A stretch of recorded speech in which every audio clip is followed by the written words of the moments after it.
morning, everyone. Thank you for joining us here for including e-commerce in your business model.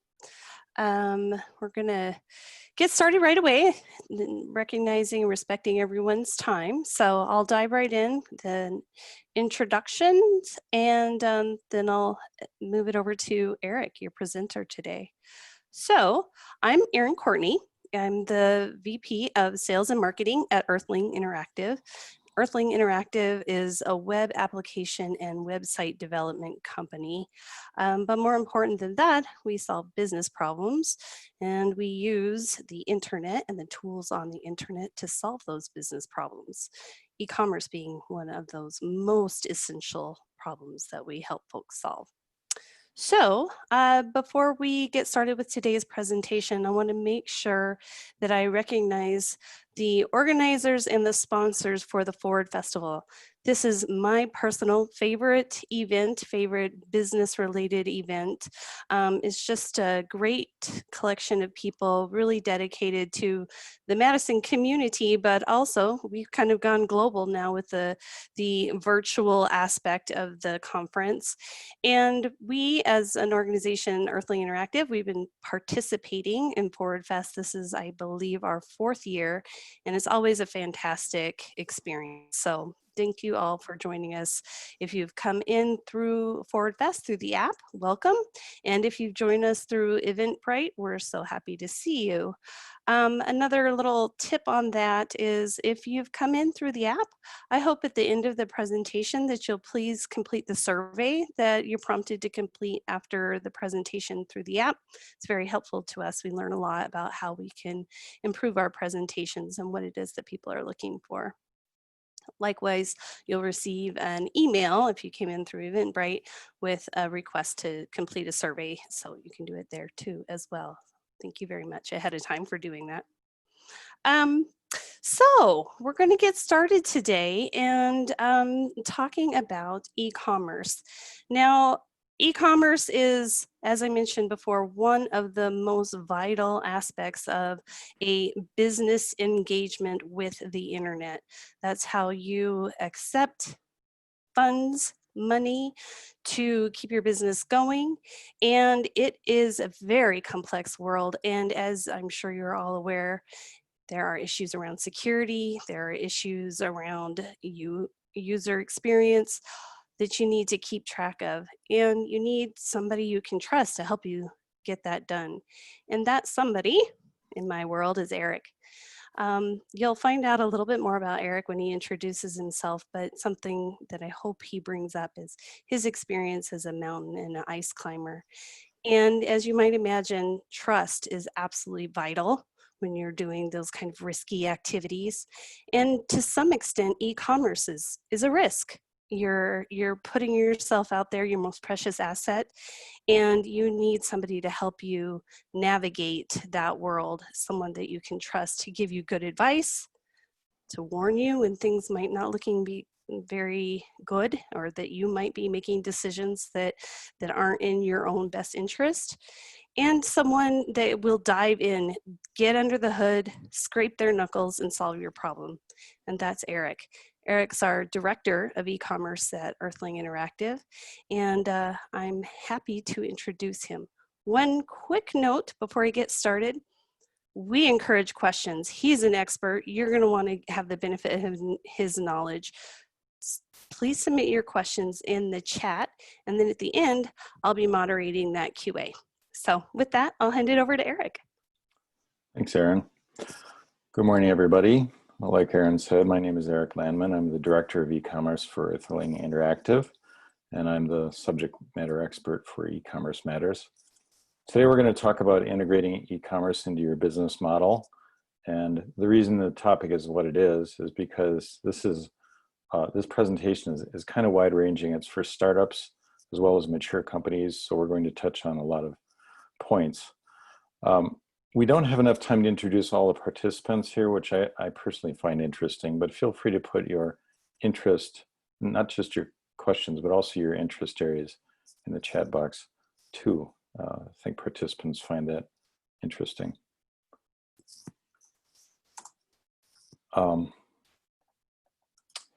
So about me, I'm a Madison, Wisconsin native. I've been involved in building around 50 storefronts and various platforms. My hobbies are climbing, mountain biking, and alpinism. And I know it's August, but I love winter. It's my favorite sport. So yay, winter. Probably not going to get a lot of people to agree with me there, but it's fantastic. Winter is my most favorite thing. It does teach teamwork and it does teach trust. And I can guarantee you when I'm up on the ice, I'm really not thinking about work. So what we're going to talk about today, this is a brief outline so you have some idea where we are in the presentation. We're going to talk about a definition of what e-commerce is. It can mean a lot of things, not just selling things. Mostly we're talking about transactions of various types and how they happen. And this is a presentation for both people getting into this and mature companies. So we're going to talk a little bit about the right time to implement them, requirements, and how you go about doing this, and some real world examples of some of our customers and other interesting things I've found out there that you might want to know about. E-commerce to us, the obvious is accepting payments online, but it also means orders and proposals, quotation systems. It can be other sorts of transactions, and we'll have some examples of what we define as a transaction. It can be money, it can be future sales, it can be proposals. It can even include things like subscription to a newsletter, where in exchange for the user's email address, you provide them a discount code, or perhaps some free consulting or some sort of benefit that they can realize from taking this action. So we call that a transaction also. So it's not immediately involved in sales, but the point is, or the hope is that transaction will eventually be linked to a sale at some point. Transactions happen a lot of different ways. They can be quotation systems, which are very popular in the B2B world, as well as the business to consumers world. B2B meaning business to business. A transaction can be a donation or a subscription or a payment on account if you're a very small business. There are ways to accept payments on account through things like banks or PayPal. Subscribe to a newsletter, like I mentioned. You can do a pre-market promotion and give a person a discount and a special code to get at that particular product. Or if you have a franchise model, you can do an affiliate application. If you're trying to attract new dealers, that also is a transaction. All of these things are metrics that can be measured and quantified. The question then comes, what is the right time to implement these features, and when should you consider this? If you're a startup, you're going to be involved in all the heat of getting your great idea put together, and that's necessary and absolutely cool. However, it's really easy to overlook some things that might be very expensive mistakes down the road. I have on the right an example of a startup project that we were involved in, which initially the customer wanted to dive right into. This is for a Chinese manufacturer that was an in-store kiosk that allows users to order custom down jackets. They wanted to build out a whole like 100 of these kiosks, and they engaged us in a consulting project, and we said, well, hold on a minute. How do you know that this is going to work? So the initial project actually went in 2 stores, but we built the application so it could be expanded. Now, had we just taken a different angle and built just kind of a pretty prototype, we would have had to throw that away entirely and do something completely different for the final production phase. So really the key here is make sure whatever it is you're doing in terms of a platform or in terms of building something out, think ahead to the next phase, because that's expensive, an expensive mistake potentially, and you want to have a minimum of disruption. Now, mature businesses, it's possibly a little more easy because you can do some sort of return on investment. You can say, well, we want to add this feature, or we want to expand into this particular market. So you can do a return on investment analysis and say, well, if we spent so much investing in the infrastructure, what anticipated return do we get? And you can also analyze from your current sales, what is the average transaction worth? These are some of the metrics that are used when you consider implementing a new feature or a new approach. If that doesn't look like it's going to work, well, what are the alternatives? Well, you can either just not do it, or you can figure out a different plan, maybe a different sales channel. One thing that we've seen in the marketplace is that companies engaged in business-to-business sales are sort of pretty far behind the curve in selling online. Many of them have really antiquated systems hooking into old database systems. They're kind of difficult to deal with, so they put it all off. But there are really a lot of opportunities there. For example, if you're selling retail, but you have dealers and you also sell wholesale, you could do a separate wholesale storefront with different pricing models and different user groups and a whole different structure. And it's only accessible by those wholesalers. So that's something that we've been doing a fair bit of, is building out B2B storefronts for wholesalers. That's a really good tack to get extra work, and not just extra sales, but it also can lighten the administrative load from the current workflow. So that's the kind of thing that an analysis can reveal. How much time would it save? This whole area needs to be covered by technical requirements, which is our term for what do you want the site to do? How should it, what sort of tasks should it solve? What are the features? If you want to do quotations, what actually do you want to happen? So we have some tips here about how to wrap your head around this rather large thing. For example, if you've never run a content management system for a website, that this might be a hugely mysterious thing. So we say, hey, well, you should try out the vendor's demo site. Also for quotations. Virtually every extension vendor or every platform has demonstration sites out there that show how to use the features. You're going to run up into a time limitation though, because there's only so many hours in a day. So if you have a somewhat large project and you engage a developer, an experienced developer can do a walkthrough and show you how things work and give you some definition on what the various approaches should be, or the various options are.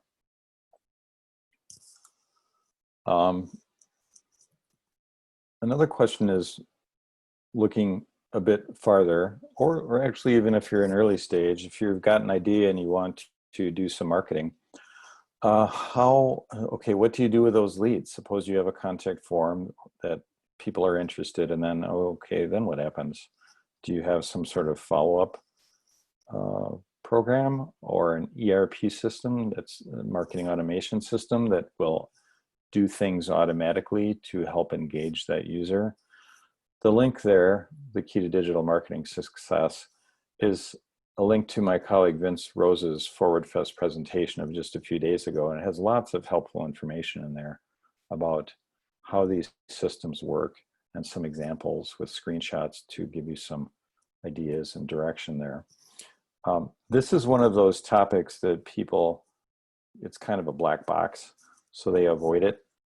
But the key here is being aware that it exists, and whatever system that you're implementing now will be able to use something like this in the future if you get to that point that you want to implement it.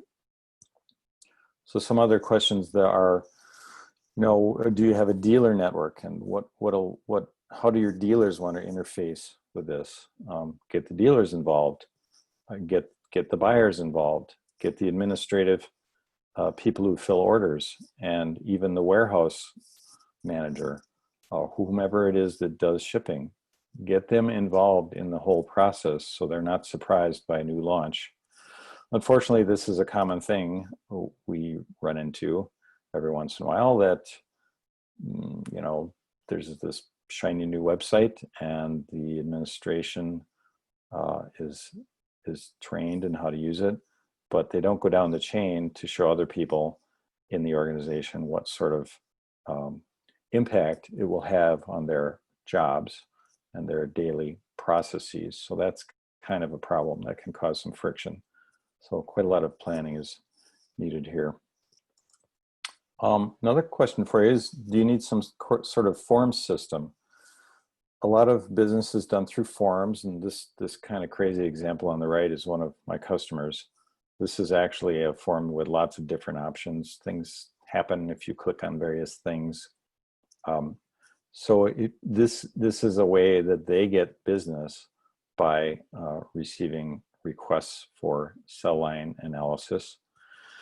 And this type of form is quite complex, and you need to make sure that the technical requirements for the particular site, that whatever you're evaluating is actually going to do this.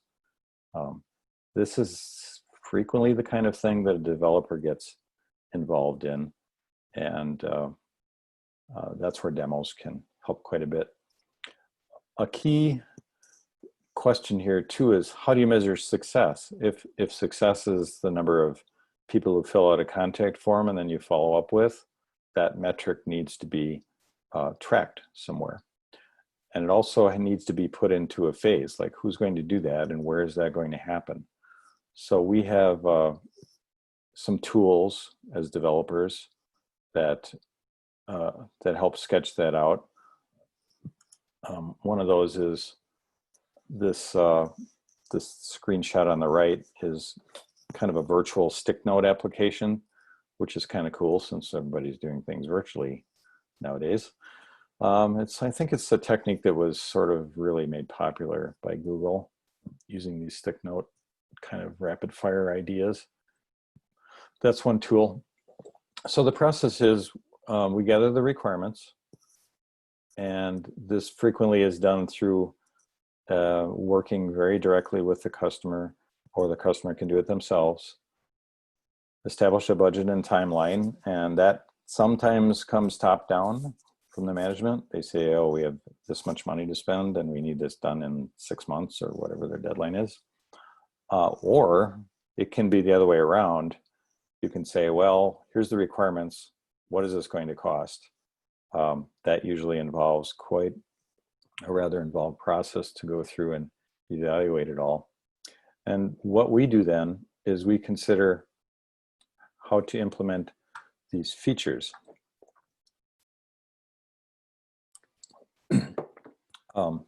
What resources are needed, technical evaluations, developers get involved in staring at these things and evaluating and coming up with recommendations. In terms of the requirements, if you have some sort of notes or flow through the website that would be useful, that can be part of the requirements. It's really helpful. Or the virtual stick note application that I mentioned is really useful too as an exercise.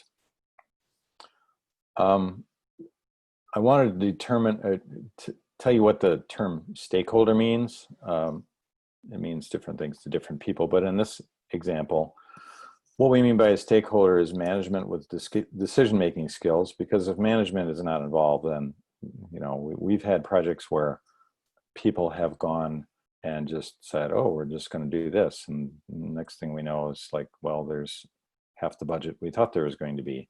So that didn't work so well. We have a customer who's a furniture distributor. And in that case, the product owner is a stakeholder, and she is the sales manager. So she's very involved in the website because that's their key selling and quotation tool. Other stakeholders are admin personnel. the people who actually pull and process the orders, warehouse managers, shipping personnel. All of these people are stakeholders which really should be involved at some point or another as appropriate. So then we break this into phases, and we usually do, for our customers, we recommend a strategy and evaluation, which is a very defined process that comes up with recommendations at the very end and lays out a budget. That's not necessary to do, but it's very helpful, we've found, to dial in on the requirements and figure out what costs and timelines are involved. And part of this too is we look at what is considered to be a transaction, and we help you develop metrics to measure whether or not the site is a success.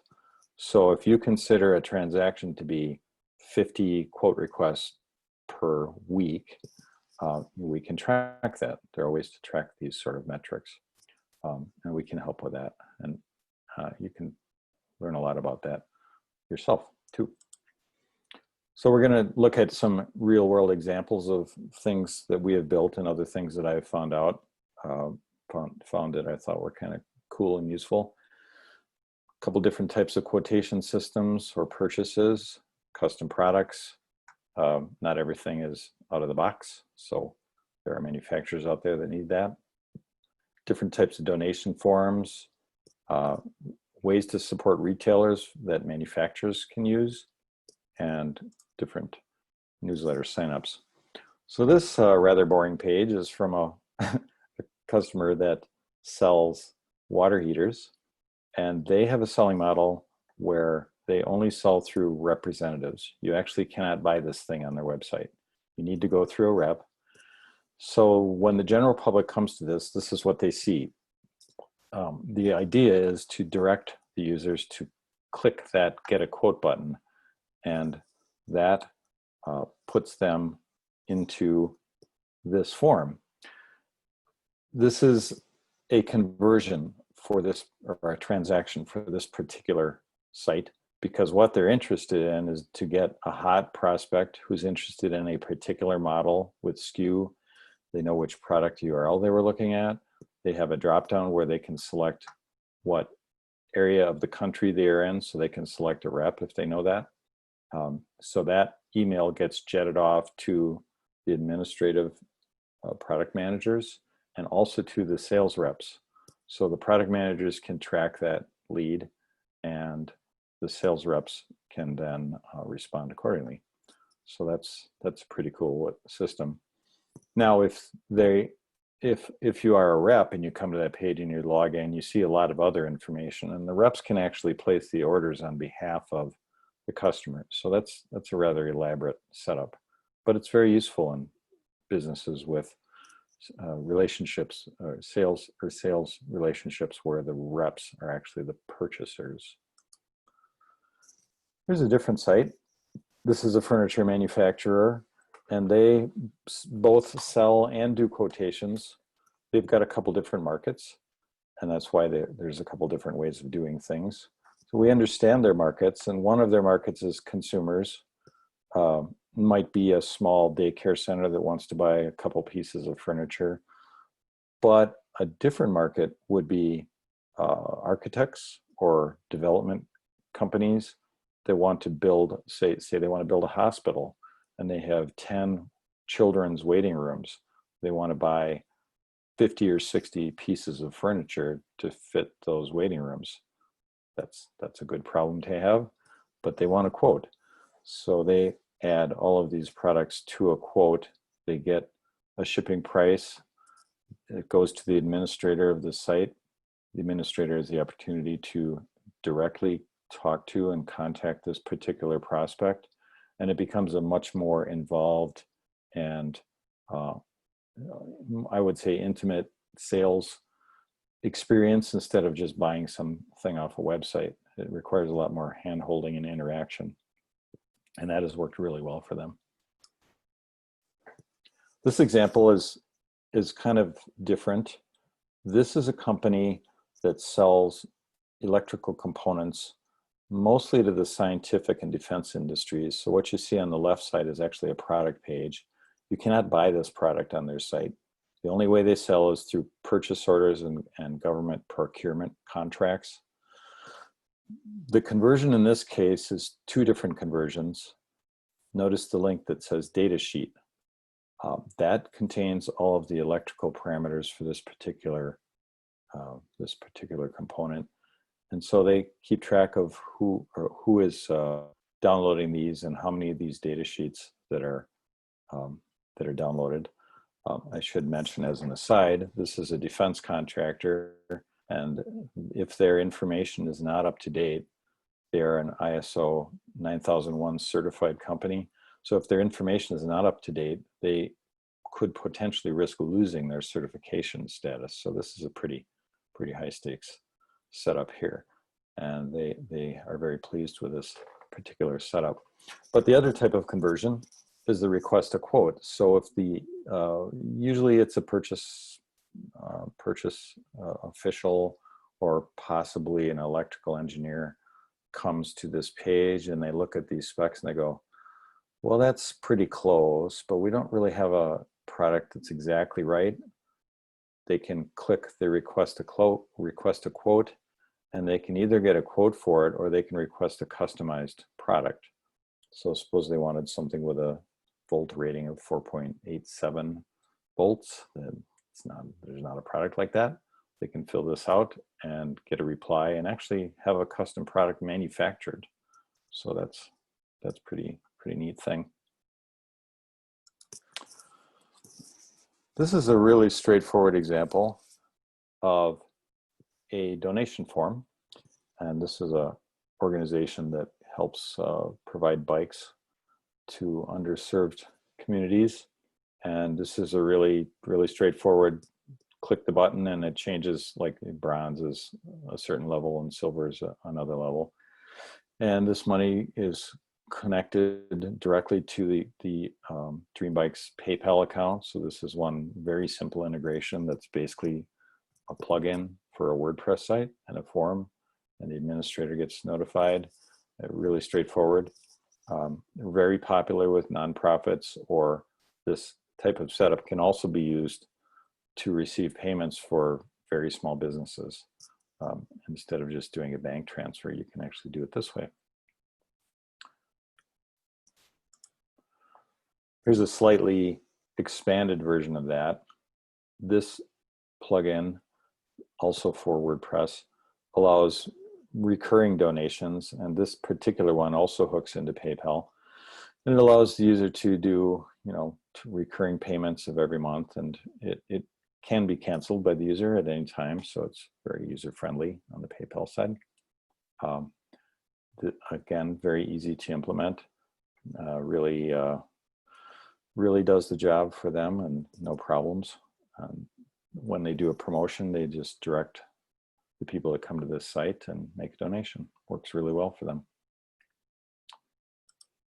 Now, shifting gears entirely, this is a example that I got from Trek Bike's site. Trek, until recently, does not sell directly to consumers. They want to support the retailers. So I put a red box around a couple different ways that they can engage their customers. These two different ways are conversions.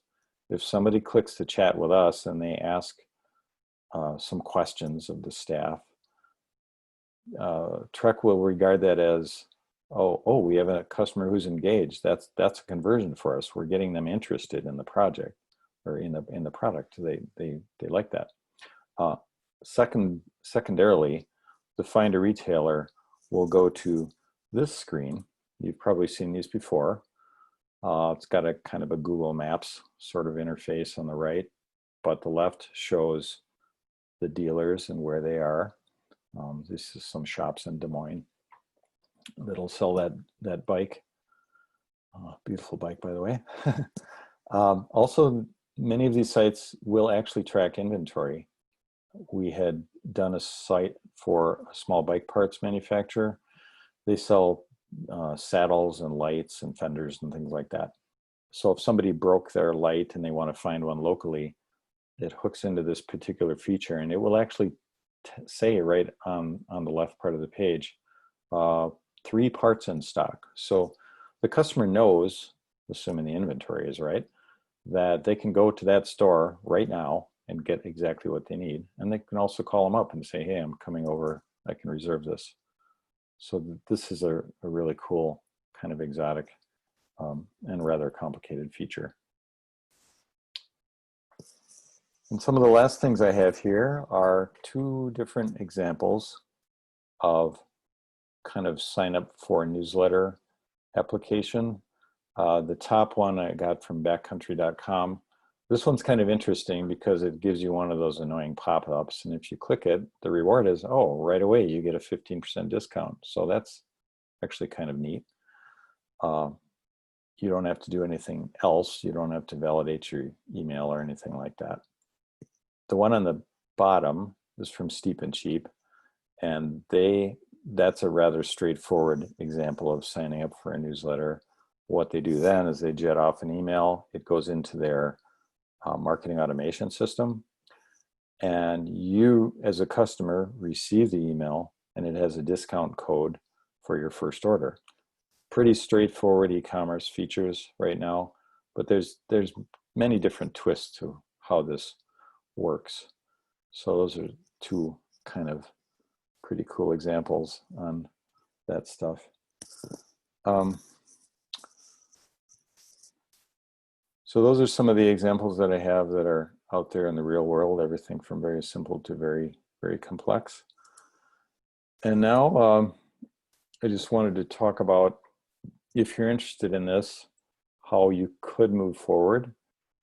What we do is we are a consultative partner with our customers, like it says on the slide there. You probably maybe have got the idea that I know a fair bit about our customers' business models and how they do their business, and that is relayed to our team so that our team understands exactly what it is, what the business proposition is that our customers are trying to solve. Are they a business to business sort of organization? Do they sell direct to consumers? We have a customer who's a radio station, and we know that their promotions drop 3 days a week within a half an hour. So we know exactly when things are going to hit the server. So that's an important, when you choose a development partner, that's really important to understand that they're just not going to build it and walk away. It's more of a long-term relationship that we have with our customers. So we build what we maintain, or sorry, said that backwards. We maintain what we build, and we have long-standing relationships with most of our customers. Usually the way customers get into it with any sort of substantial project is a strategy and evaluation, which is pretty much exactly what it sounds. We analyze requirements, we have some meetings, we evaluate various features, talk to the stakeholders, and produce an evaluation report with a budget and a timeline. Other developers use this example too. This is not unique, but we have found that it's really quite helpful in getting projects built on time and within budget and with as few surprises as possible. So that's the bulk of my presentation. Erin, do we have some talks or some questions in the chat? No one has submitted a question yet, but we still have quite a few people on, so I encourage you to take advantage. Now you can ask a question related to the presentation that we've just heard. Maybe you have some technical questions about e-commerce. I know there are lots of terms in e-commerce, and some of those things we didn't cover today.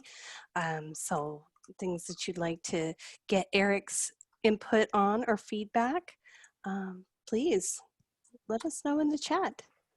And if not, we are happy to answer your questions. I also put in the chat let me jump in there. I also put in Sure. the chat that we have the offering of free half-hour consultation. If you'd like to talk to us about your ideas and how to move forward, no obligation at all. If the link is in the chat there, so if you click that, we'll be happy to talk. There's a form on that page.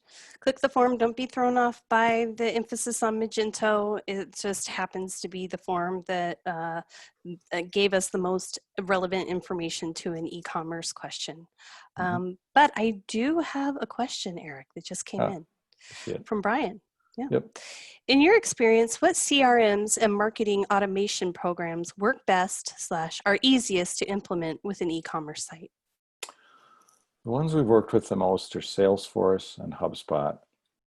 Salesforce tends to be a much heavier lift. I have no idea what Salesforce and HubSpot cost for my customers, so I really can't comment on that.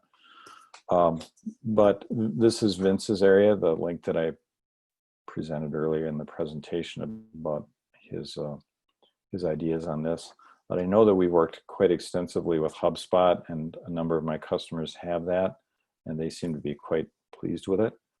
HubSpot is one of those marketing automation tools where, say, if you have a sale or even if you have an abandoned cart, you can connect it so that after a period of time, HubSpot will send out emails regarding the abandoned cart to that particular user and sort of prompt them as, hey, we see you have something in the cart. So that actually is a very, very worthwhile feature. It really works to get people back and buying something if you're actually selling something.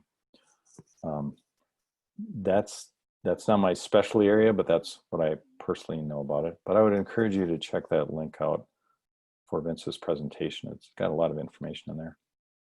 And I'll include that in the follow-up email as well. Okay. On that. So that was a good question. Thank you, Brian. Anyone else? I have a question for you, Eric. Okay. Yeah. So what, in your experience, somebody's just starting a business and they have not a great big budget. What's a good way then, because the entry level way to accept transactions online? Kind of depends on what they're selling. If they're just have very simple products, they're selling the widget. That's the term I use. They have the widget. It's a simple widget, nothing really elaborate. It goes in a box and it ships. One good solution would be, I mean, if you want an actual platform, one good solution would be something like WordPress with the WooCommerce extension. That's straightforward. You do have to consider shipping and plugins and that. An even simpler way to do it would be something like Shopify. If you sign up for Shopify, the difference there is it comes with a lot of built-in features. However, the limitation with Shopify is that you can't really expand it into more complex features. It's kind of like, well, here's the platform and here's what it does. And yeah, you can fiddle around with the design a little bit, but basically if you want to modify the functionality, you're very limited in what you can do. Mm-hmm. So those are some of the analyses we do when we can talk to a customer about their first venture into e-commerce. Sure. So kind of looking at your time horizon, if you are imagining you're not really going to scale that much, then it can be very wise to go with something like a SaaS, like Shopify. Yeah. But if you're really planning for growth, you need to consider that right away, even if you're starting small. And maybe you just have one product and you just want to get going, and one or two products, and that's a way to get into it and do some sales, but realize that you're going to just walk away from that and you'll have basically nothing to show for your initial work on that platform. And maybe that's okay. Maybe that's just an interim stage that you go through just to get going online. As long as you know that, that's good. I mentioned something earlier, and this will be my last question. If anyone else has a question, you're free to welcome, but this is my last question. I had mentioned something earlier about security, and I know we could have a whole other session just on security. But a high level, you know, putting in people's minds, because it is so important. What are your top, you know, 1 to 3 things to think about when you're planning for security? Well, the first thing that comes to mind is maintenance. Hackers are at the gate. They're always poking and prodding and trying things. So you absolutely need to keep your site updated. And a lot of users don't really understand that, unfortunately. So they're a little bit surprised by, well, what do you mean we have to maintain it? Why, it should just work. And unfortunately, I agree, it should just work. But there are other forces out there that are, you know, nefarious characters trying to do things. And, you know, there hasn't been anything recently in the news, but there have been many, many exploits of very, very big, complex systems that ought to know better about, you know, what to button down. So maintenance is number one. The other is there are systems that we use and many people use that help put things like application firewalls in front of websites that block a lot of common attacks and exploits. But if you don't know to do that, you might just go with a, you know, El Cheapo budget site on a really cheap host, and the next thing you know, your WordPress site just got hacked and it's spewing out spam to 10,000 people, and you go, oh my God, what do I do? So we've been through that learning curve years and years ago. Yeah, so that's another thing. Good. I always want to get a security nudge in there because I know it's boring, but it's fundamental. It's like exercise and eating your vegetables. I can tell you it's no fun to clean up a site that's been hacked. Yeah. And it's quite expensive. It takes a long time. Yeah. All right. Well, thank you so much, Eric. And thank you for everyone for joining us today. As Eric mentioned, click to get that free consultation with him. He's got great advice, and it's you know, no obligation there. We love having y'all here, and we love doing these webinars. We continue to do them. So we'll send you announcements when we have webinars related to oh, here's Vince just put something in the chat box. Vince, I'm going to read it. Although, Vince, did you mean to give that to everyone? Because I see you're greeting Brian. I'll let that be between Vince and Brian. Brian, check out the chat. So with that, stay tuned. We're going to continue to offer these kinds of webinars and advice, and to keep you going strong on your e-commerce journey, which in the time of COVID is becoming more vital than ever. So thank you. Thank you, everybody. Bye, Eric. Bye.